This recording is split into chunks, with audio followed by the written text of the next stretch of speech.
everybody. Welcome to the Fired Up with CJ show. Today we're going to be talking to Alexandra Levit, and we're going to be talking to her about a book they don't teach you corporate in college. That's for sure. They Yep. don't teach you a lot of things in college, do they? I mean they teach you a lot of academic things, but I was just helping my high school son write his resume, which is crazy that Wow. high school children have to write resumes nowadays. Yeah. But they do. And I thought, what's so weird is, no one ever teaches a kid how to write a resume. How are they even supposed to know how to write a resume? There's the expectations on kids and what they are supposed to know before they go into college now or even higher. So I can't even imagine what Yeah. they need to know in corporate that they just don't know. What Um, job is he applying for that he needs a resume? it's just an internship. He's just looking at internships out there. And so if he can't Oh, but like in highlight. a corporation. Yeah, or in a startup or something like that. So they would need Okay. to know, what have you done that's relevant. And he's done a lot of, he has his own video editing business, and a graphic Oh. design business. So he has done stuff. So he has stuff to talk about. But Hmm. it's a challenging thing. And luckily his mom is a career and business coach. I can help him. Uh-huh. Great. Um, all right. So I want to talk to you about this book because I thought it's been 12 years, which I Mhm. think are probably the most interesting 12 years that could have happened because so much has changed in the workplace. So Yeah. when you first, what do you find as the differences from when you first wrote the book to when you updated it a couple years ago? Well, CJ, that's a great question, and I would say that there are two things. The first thing is when I first wrote the book, I did so because I was a Gen Xer. Gen X is a very small generation. Hmm. There aren't a lot of us, Yes. and when I was in my 20s and struggling with adjusting to the business world, there weren't a lot of resources out there, Hmm. and frankly, they weren't addressing any of the issues we talk about in the book in college. Things like how to survive in your first job, how to make a good first impression, how to be diplomatic, how to communicate with people that might not get along with you. And I wanted to teach people these things so that they didn't go in cold. Hmm. But what I've seen, and I'd like to think I had a tiny, tiny role in it. I'm sure it wasn't, a big role, but I've seen the needle move on this. Mm. Now, when I go into colleges and I do speaking engagements, I see that in business courses, in communications courses, they are addressing the workforce. And so Hmm. when I say they don't teach corporate in college, I think they're teaching it more today Hmm. than they did, which is good news for your son, Right. than they did 12 years ago or even beyond when I was in college. So that is something that I've noticed that's been very positive. Of course, in terms of what has changed, obviously the digital world is what's primarily different. The fact that is you have a lot more visibility to make Hmm. mistakes.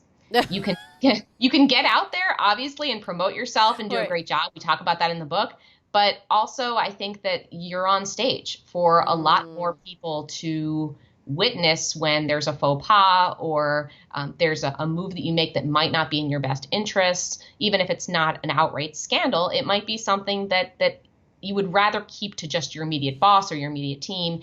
It's just a much brighter stage that you're And on. and And why so, is that? Because so give me an example of what that may look like in a corporation.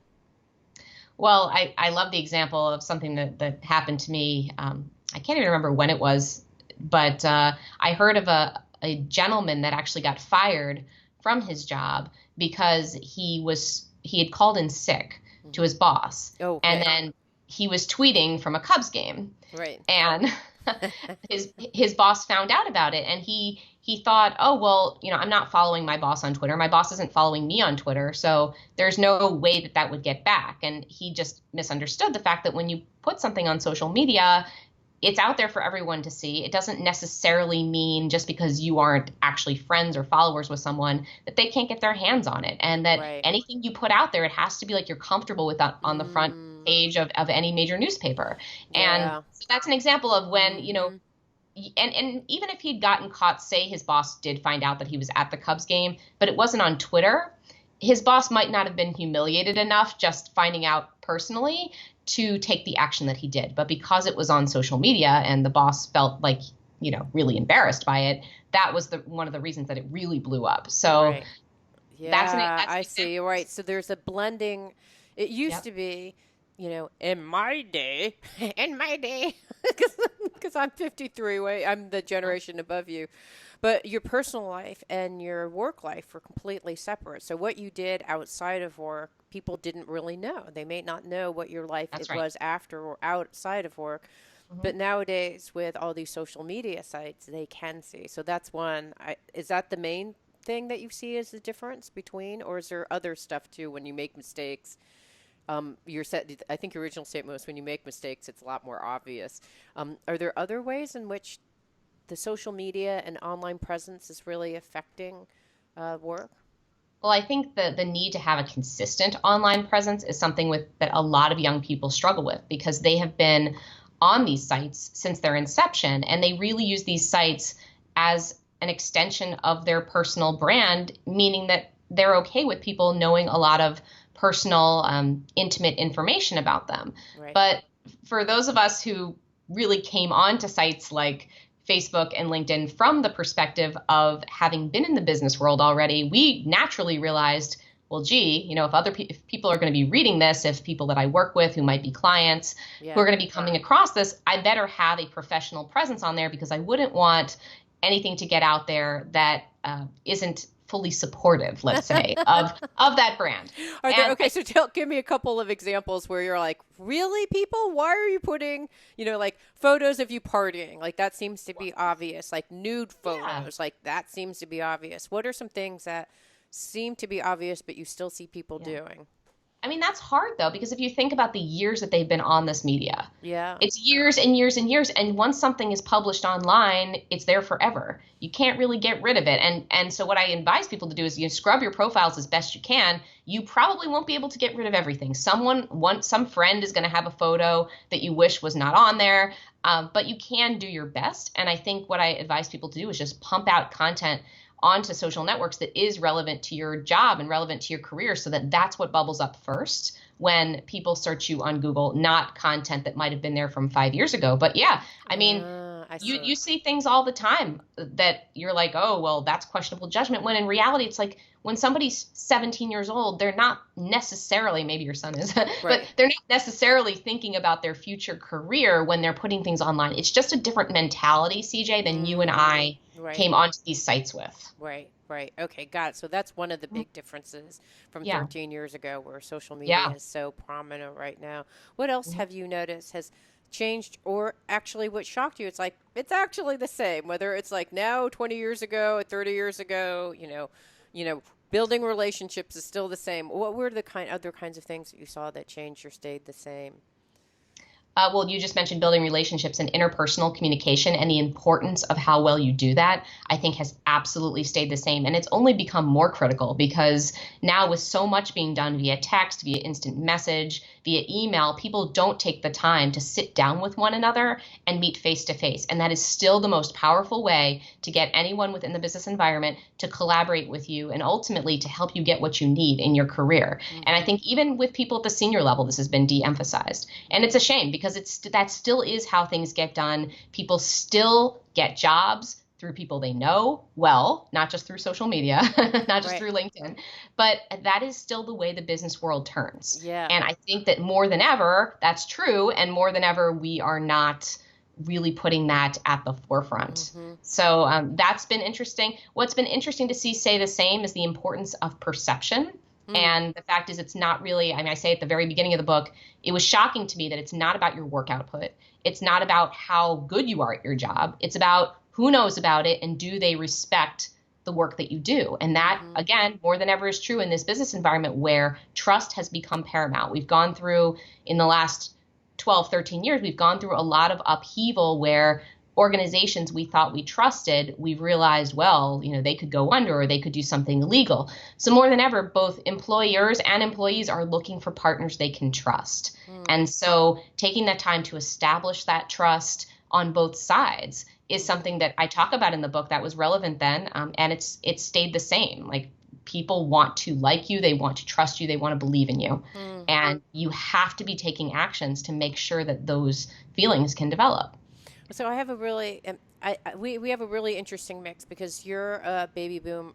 I'm a baby boomer. You're a Gen X, and then they're Are you a millennials. boomer or are you an Xer? I'm a baby boomer. Are you So sure? am I on? Yes, I'm 1963. So I'm on a Oh, cusp. so I'm a you're like cusper. right on the cusp. I'm on You're a like, cusp. Yeah, yeah, I'm okay, not a okay. legitimate. I'm not a legitimate That's CJ, that's the definition. best place to be, Yeah. is on the right on the cusp between two generations. I'm kind of on it, not as much as you. I'm not directly on the cusp, but I'm on it myself, and So I have you're to tell you, it millennial is an advantage. and Gen X. Gen Okay, X. got it. Yep.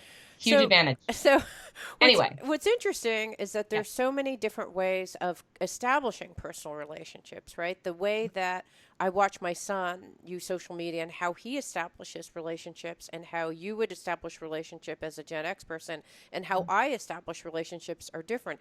I mean, this Mhm. sounds completely ridiculous, but I have to say to my son, and he's like, I know this, but I'm like, I'm not even sure you know this, and it's embarrassing that I have to Yeah. say this to you, but you know when you hang up the phone, you should say goodbye, right? You know, like because I thought, because in text you don't say bye, right? You just like Right. you correspond via text, and so that's the primary way he knows to communicate. He's like, of course I know that, Mom. I'm like, because you called me the other day, and you just at the end you said, Mom, do you have the blah blah blah blah? And I said no, and then you hung up the phone. You didn't even say goodbye to me.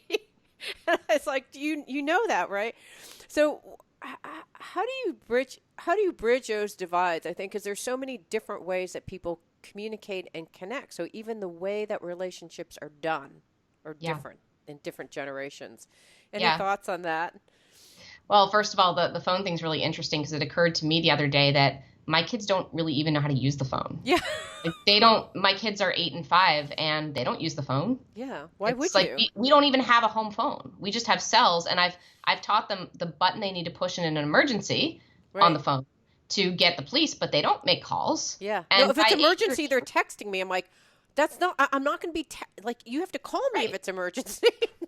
right. And so it was occurring to me, I was like, I should really teach them how to make a phone call, Yeah. which is just so funny. It's like, wait, what? I mean, I'm sure by 8 years old, I was talking to my friends on the phone and, Yeah. and doing that. But yeah, I mean, the things that we have to teach, I think that awareness of generational differences is really important here. I think when I go into organizations and we talk about the challenges and the frustrations among people in generations, it's not that people want different things necessarily. Everybody wants a sense of community in the organization. Everyone wants to feel like they're doing meaningful work.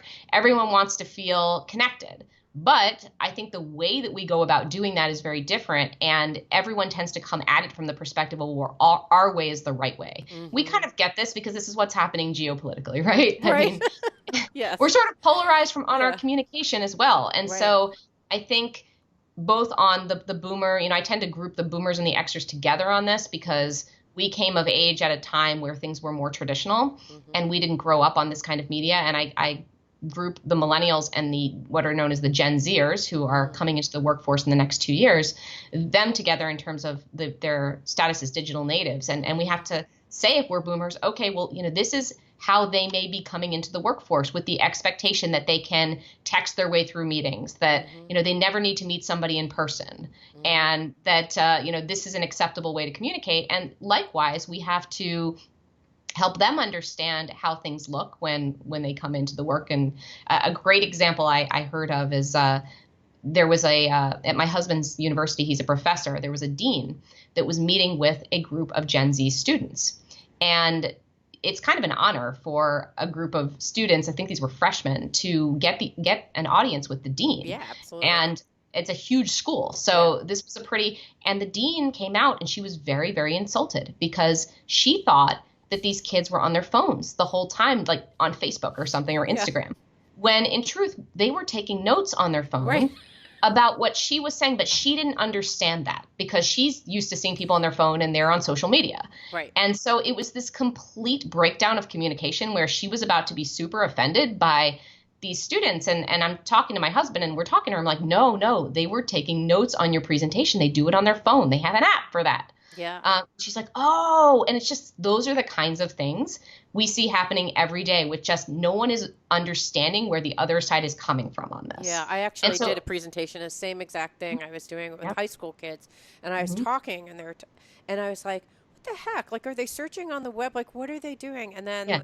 then the woman said, "Yeah, they're taking notes," and I thought, hmm Wow, that's even more astounding. Like, what could I be saying that is even noteworthy of taking a Right? note? So, Yeah. but still, it's interesting. Yeah, there's very different. So, and it's weird though because when you're talking, and you have someone who's looking at a screen, Hmm. it's just a very offensive kind of thing. Because unless they every For now and us. then go up and give eye contact, Yeah. you just feel like you're talking into the ether. Like there's no one, That's like right. someone's listening to an MP3. You know what I mean? It's a That's right. weird thing.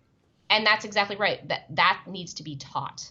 We Yeah. actually need to sit down with them and say, this is what happens when you don't make eye contact. You Right. need to look up from the screen or look up from whatever you're doing and make eye contact. Right. And Xers and boomers are like, what? Like you have to tell people to make eye contact? Like what is that? Right. And that is our new world. Yeah. And I think we see resistance from boomers and Xers. That shouldn't be necessary. They should just know, well, you know what they say about the shoulds. Right. You Yeah, know? you have to teach them how to kind of look up and Yeah. like nod your head and then look down and then look up. It's just a subtle little thing because otherwise when you're presenting, it feels awful because Yeah. you get the visual cue that I'm not paying attention to you when in fact the exact opposite is happening, but you've been trained to have a certain body language associated with listening and it's not That's right. it's incongruent, so it's very hard That's right. for us old folks.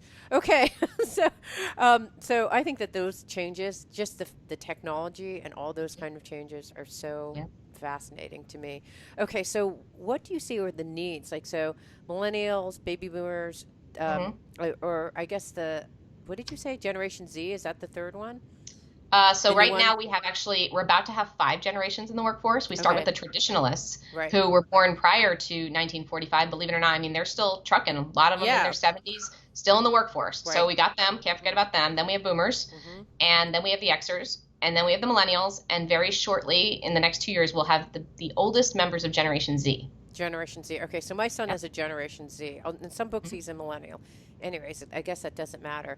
But so what do you see as their needs? Like, what because they're very different in terms of when every book I've read on millennials or I presume Gen Z, which I haven't read many books on yet, or baby boomers, they have a very different attitude and needs and approach and way of thinking about work. So how did that change your book and what you wrote about?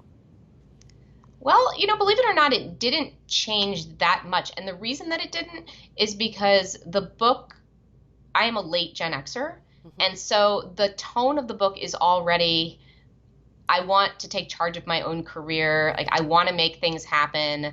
I'm frustrated with the status quo. I'm frustrated with bureaucracy.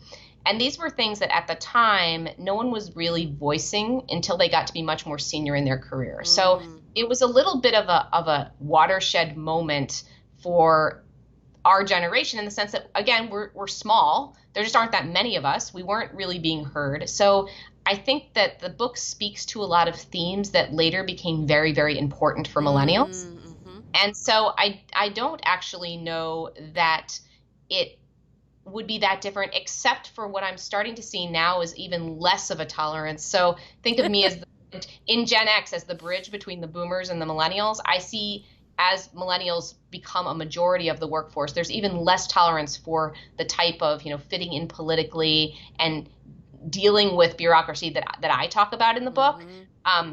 Some millennials are like, you know what, I don't want to do any of that, even though Right, I'm 22. right, I'm just not willing to. right, So I think I see it getting a little bit more extreme. right. So I may need to adjust the tone in time. We'll see. Right now, I still think these are important lessons that if they want to get along with boomers and Xers and traditionalists, they need to toe the line still Well, to it some seems degree. like a lot of Gen X or sorry, Gen Z or millennials are just opting out of the corporate existence because they just don't want to have anything to do with it. So they're running off to startups and doing things like that, which those startups will eventually become corporations, hopefully. But some of them, you know, run Yeah, off to those things, hoping that that will be the solution. yeah. And it may be. I don't know. I mean, I think it's interesting. Do you Well, find that there are fewer people who are even interested in this whole corporate life? Well, what's interesting is so the traditional wisdom behind this has been that the millennials are less interested in being in corporate America and that they're going to go out and start their own businesses in record numbers, that they're interested in doing this in record numbers. And so the research about 5 years ago was really suggesting that they were going to abandon the corporate world entirely, which was a little bit distressing to me because I recognize I have another book called Blind Spots that's all about this, and I recognize the ability for society to absorb all of those people and do it successfully. It's just not the way we're set up. And so I get concerned when I hear about millennials with no business experience going off to start their own business to set themselves up for failure. I'd rather them learn these skills on somebody else's watch and then make a more efficient and effective go at it later on. But what we're seeing lately is very, very cool. There was a piece of research that I just did with DeVry University's Career Advisory Board, and we asked the average American employee. So when I say average American employee, I'm not talking about upper middle class or highly educated. I'm talking about literally the average person. Like, what is a desirable work situation for you? And we were expecting to hear all sorts of things like, we want more flexibility, like I want to have my own business, I want to work for myself, I want to be a contract worker. That's not what we heard at all, including from the millennials. We heard we want stable, full-time employment. Interesting.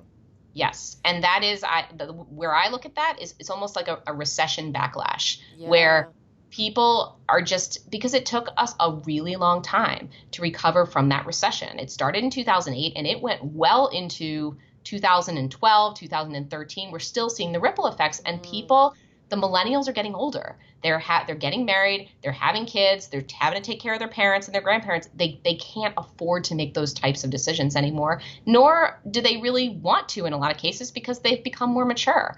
And so we're seeing a little bit of a shift there.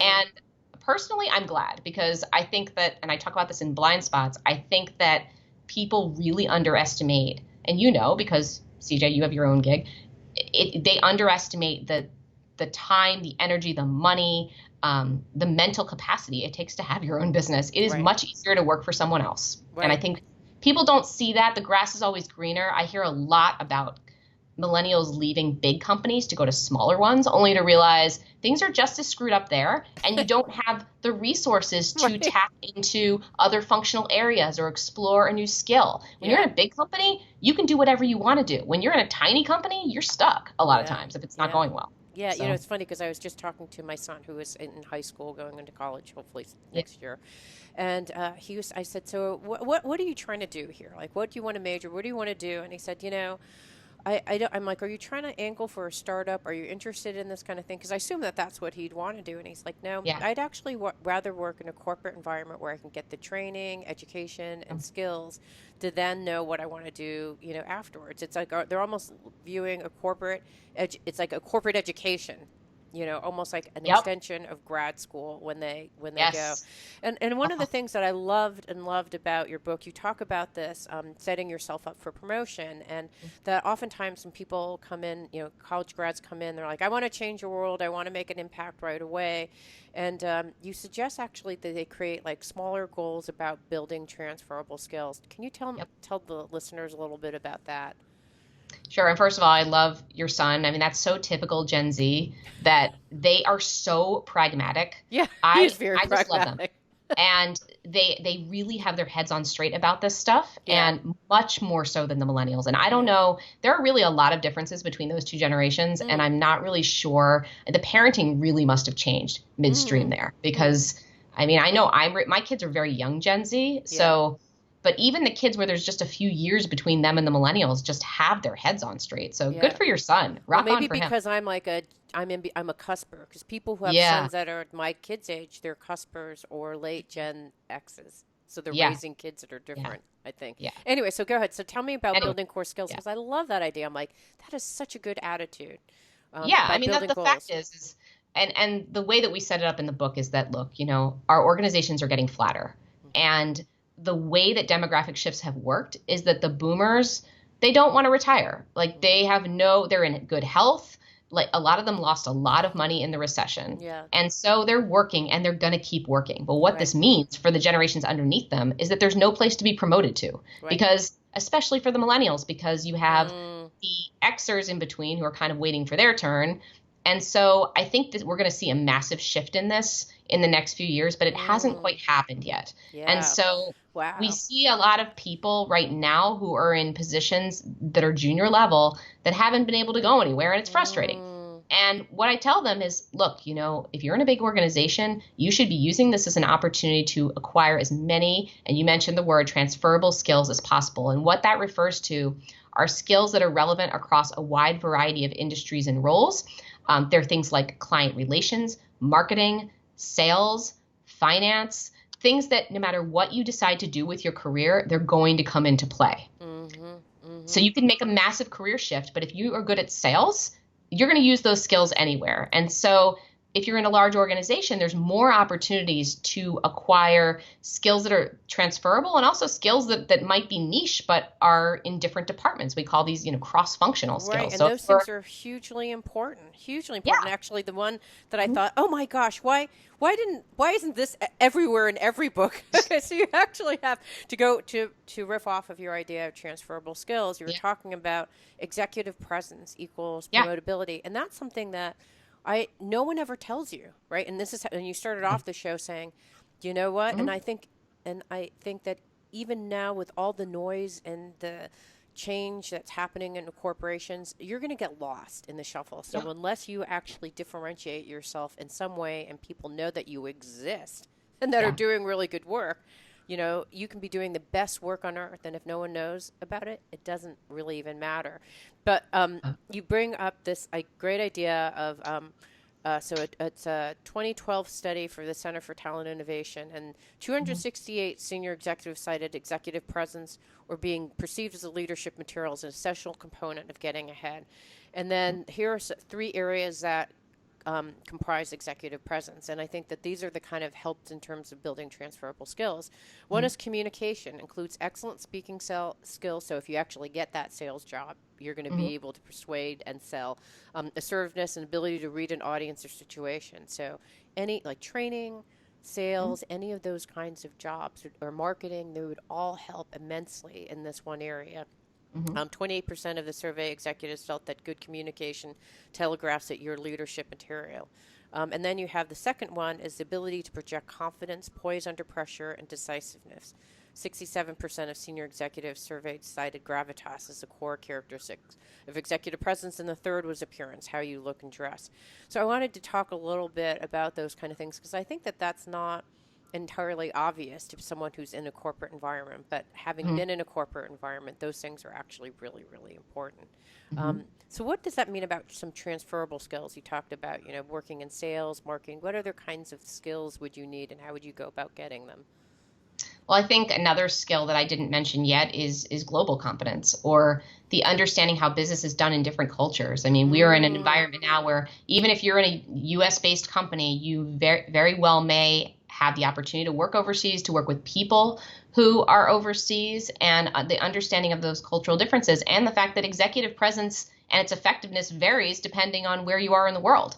So you could think that you totally mastered executive presence here in the U.S., but for example, executive presence in the U.S., you even said it, and I said it in the book, assertiveness is a big thing. Coming across very enthusiastic, can do, I'm going to smile, I'm going to make it happen. Right. You have that attitude. I mean, I worked a little bit overseas in the UK, and UK is pretty similar as far as the US goes. I mean, and it still was the case that I was perceived as this sort of crazy American. Because I was so, hello, everyone. I mean, and the British are much more reserved. And you go to India, you go to China, I mean, there are even more significant differences that you have to master. And so that's an additional complexity that I think people have to be aware of. Right. I think that that's huge. And I pray that will continue to be the case, and will continue to be global.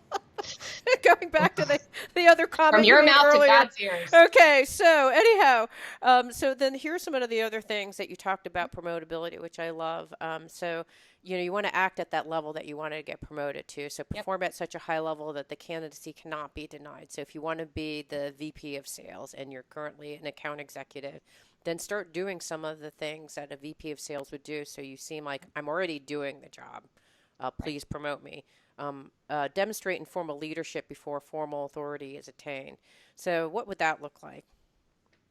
Well, and I think this is a great one. I was actually going to, we have so many great questions and topics bubbling up that I keep forgetting what I was going to go back to. But actually, the informal leadership is a really, really good one for young professionals today, because although while we talked about right now organizations are very flat, the boomers are still around, this is going to shift very, very radically. And what we already start to see happening is that millennials are going to be on average promoted an average of 10 years earlier than prior generations into leadership roles, because when the boomers start to leave en masse, they will be gone.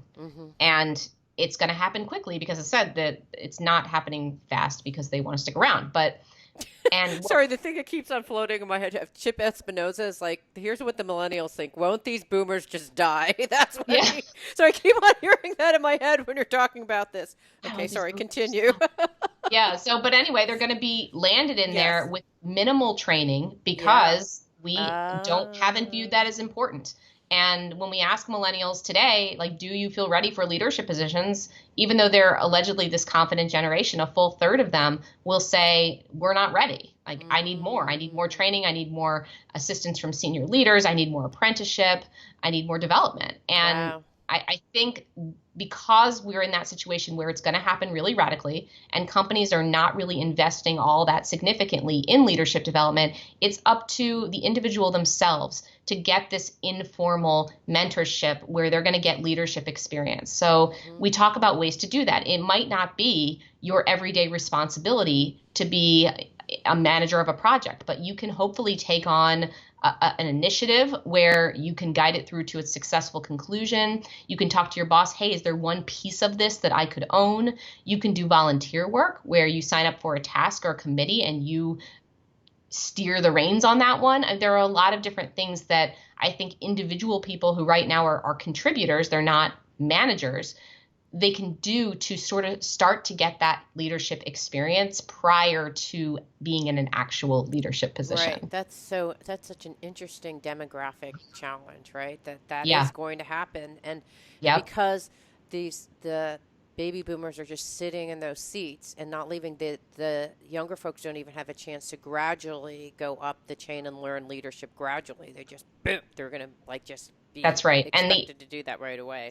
People are always like, well, what about the Xers? Well, the Xers are small. Again, that's a small generation in comparison to either the boomers or the millennials. And so there simply will not be enough Xers to take over. So what you will see is the Xers and the millennials getting promoted at the same time. The Xers are going to be ready. I just wrote a whole article about how Gen X is absolutely the best place to be. We're a long-suffering generation. We've waited patiently, but it's going to happen soon, and we will be the most marketable with the most experience. So it'll be fine for them, but the millennials are going to have a hard time. It's going to be a hard adjustment for them. And so the more that you can take ownership now, and I think we see Gen Z, they can actually learn from their little brothers and sisters on this one. Gen Z, they have a hacking mentality. They want to learn something. They don't wait to be taught in school. They don't even ask their parents. Like they're going to go ask Siri, ask Google. Like, I want to dig in deep on something. I'm going to go do it. And so millennials need to take the same approach when it comes to their leadership development. That's so true of my son. That's exactly like, I need to do it. I figured out. I've already researched it, and here's all my research and what I found. Like, okay. All right. So, and then you said keep themselves free of baggage and political skirmishes. So I think that's obvious. I don't know. Is there anything else that you want to say about that? These are different things that people have to think about with being promoted. Right. Well, I will say that I think there's this emphasis now on what we call cognitive inclusion or cognitive diversity and inclusion, where the millennials are in particular. I'm sure lots of people feel this way, but we hear it from the millennials are saying, I want to go into a workplace and I want to be myself.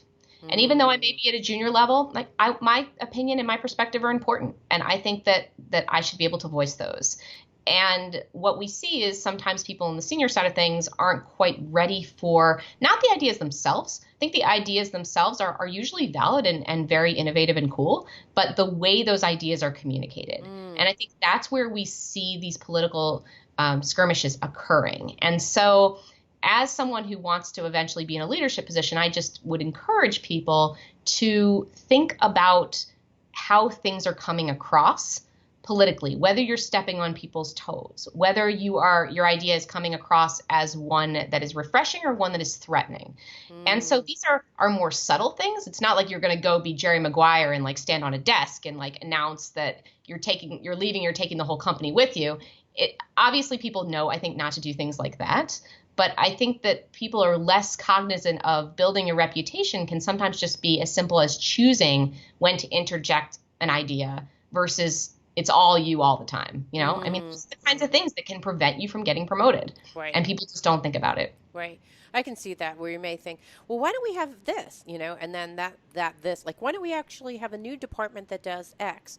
And the politics is if you have a new department that does X, you're probably taking away someone else's budget, or someone thought that they were doing X and they're Yep. underperforming. So your innocent comment about why don't we do X has all sorts of political Yep. ramifications that you don't know. So it's kind of being sensitive to, yeah, that's a okay comment, but you have to be sensitive to how that Yep. impacts other people and Yep. how that Yep. may come across for them. That's a brilliant example. Yeah, I can see that. I didn't understand what you were saying until I'm like, oh yeah, I can totally see that happening for sure Yep. with millennials. Or Yep. okay, so position themselves as agents of change who are willing to support current company policies while still embracing future possibilities or opportunities. Tell us a Hmm. little bit of why this is in here and what millennials tend to do. Um, Well, like we were been saying, they tend to go in there guns a-blazing. right, Like, oh, I'm new blood. This policy or procedure doesn't make sense. right. It's bureaucratic. Like, there's all these layers of red tape you have to cut through to get anything done around here. And it is frustrating. I mean, I get it. I mean, again, I'm cusp millennial. I was frustrated by the same things when I was early in my career, and you want to do something about it. Right. But I think recognizing that, organizations have been in business for a while because they're doing something right. Right. Otherwise, they'd be out of business. Right. So having some deference for people who have 6 or 16 or 26 or 36 years of experience, and recognizing that there might be factors at play that you're not aware of. Yes. So instead of coming in and demanding that you're going to change everything right away, it's that concept that we talked about earlier about finding a small piece of something that you can own, and then gradually start getting buy-in on that. And as you get concrete results, people will be more likely to trust you and say, wow, that really worked out. And also just having an open line of communication. I think it's easy to put more seasoned employees or colleagues on the defensive with this stuff when you come to them and say, this isn't working. Like, well, it's like that's their area. Right. And if it's not working, like, who does that reflect on? Right. So I mean, it can be offensive. So you just want the to. best advice I heard, I just Yep. interviewed Bruce Tolgan, who I know you mentioned in the Oh, book as well. I Yeah, know so, Bruce. yeah, so I was interviewing Bruce, and he said, here's what I would advise. If you have a new idea, go and talk to, say, have you ever had this idea before? What worked about this idea? What didn't work? If I introduce my new idea, what are your thoughts about what would work Yep. or what wouldn't work?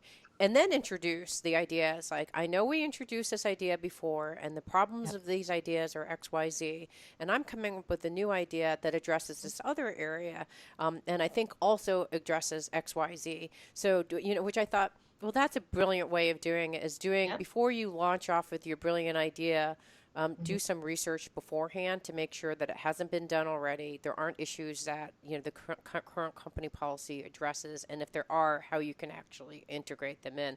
I thought that was a much more rational approach, and I think that that's Yep. the kind of legwork that millennials may need to do.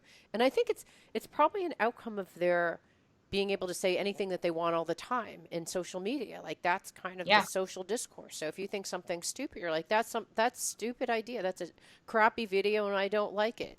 Yep. And it's okay, but it's not okay Right. in a corporate environment.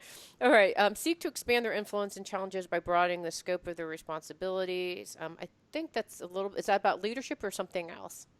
Yeah, I mean, I think just you want to learn a skill, go learn it. Take advantage of being an established organization to go into a different functional area and learn what they do, and just gradually start increasing that staple of transferable skills. And by the way, I love Bruce's advice. His advice is always spot on. It's about preparation, essentially. Yeah. You have an idea, and not only do you want to say that something stinks, but what can you do that's significantly better and why? Yes. And actually have a template for it. Yep. So when you go in, instead of saying, well, I don't like this, it just comes across as complaining or, something that's negative. Whereas if you've really done your homework and taken the time to take a step back and see, this is why this could really work. I mean, you make a business case for it like you would for anything else. Right. Yeah. Bruce is great. He's a total template analytical guy. I love him. Okay. So, Okay, so and then develop and support the people they work with driving the processes forward. And I think that that's another. It relates to mentorship and sponsorship and kind of building your internal networks. But what does this mean? Develop and support the people they work with by driving processes forward.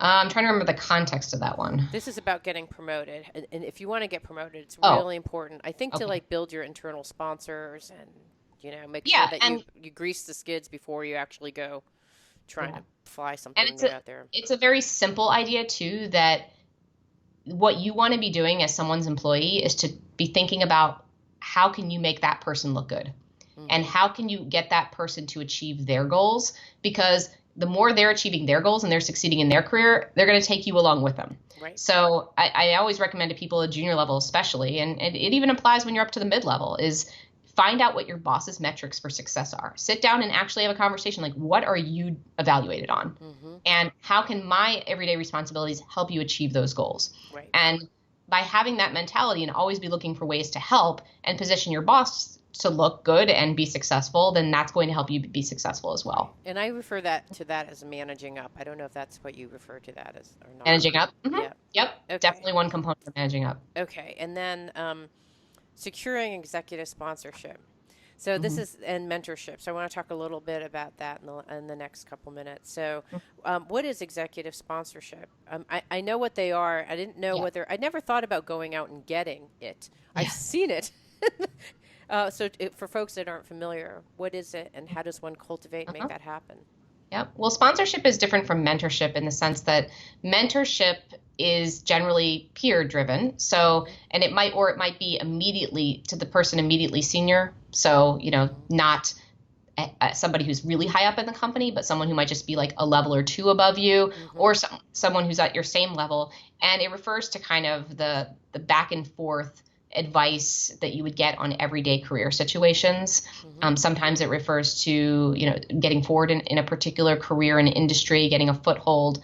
And everybody needs to have mentors, but I think increasingly we're seeing the importance of sponsors. Mm-hmm. And to be quite honest, CJ, sponsorship is something that men have traditionally done better. Mm-hmm. It's just when we hear about the boys club, well, that's executive sponsorship. That's someone at a very high level of an organization taking a young man under his wing and saying, I'm going to guide you through this company. I'm going to advocate for you. I'm going to bring you up in discussions when we're talking about who the hottest new talent is. When there's a plum new assignment, I'm going to position you so you're the one to take it. And it's about establishing a relationship so that you are top of mind when high level decisions are being made about the organization. And Mm-hmm.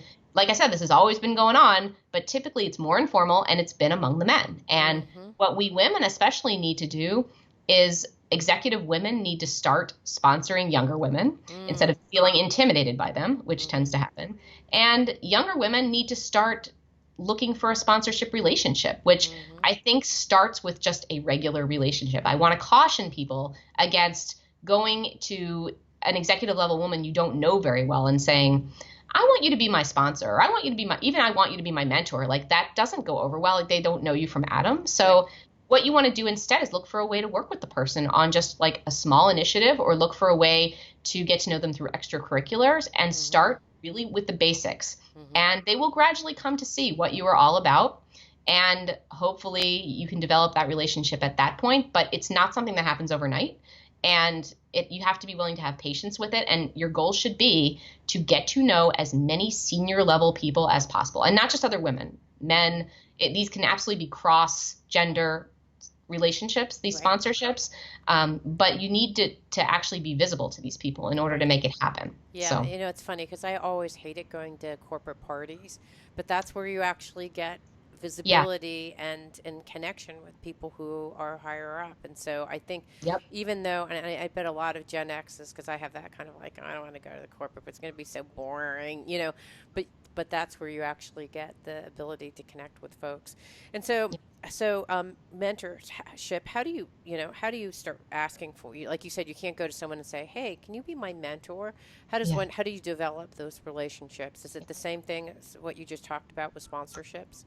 I think it's greater visibility in general among people who are on your immediate team, even for mentorship, who might be a level or two above you, who remember what it's like to be in your shoes. Mm-hmm. And are eager to give advice, you look for, in the book, I talk about a generosity of spirit, which is you look for someone who seems to enjoy helping other people out, because there are those people, and then there are people with other types of personalities. So, Right.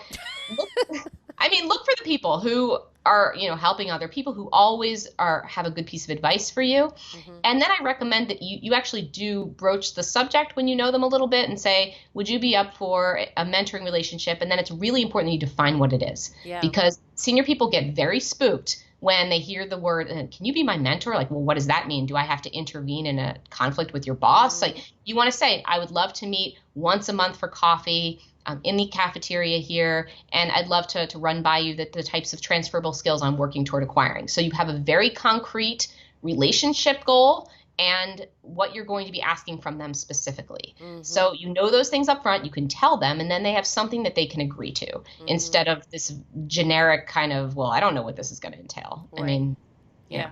It's very similar to networking, which I don't know if we'll have enough time to talk about, but in networking, which I have had so many people come and network with me, and I don't really know, I'm like, what do you want from me? Just be clear with what you want and what the commitment is that you want from me, because otherwise I feel very uncomfortable with whatever is happening here.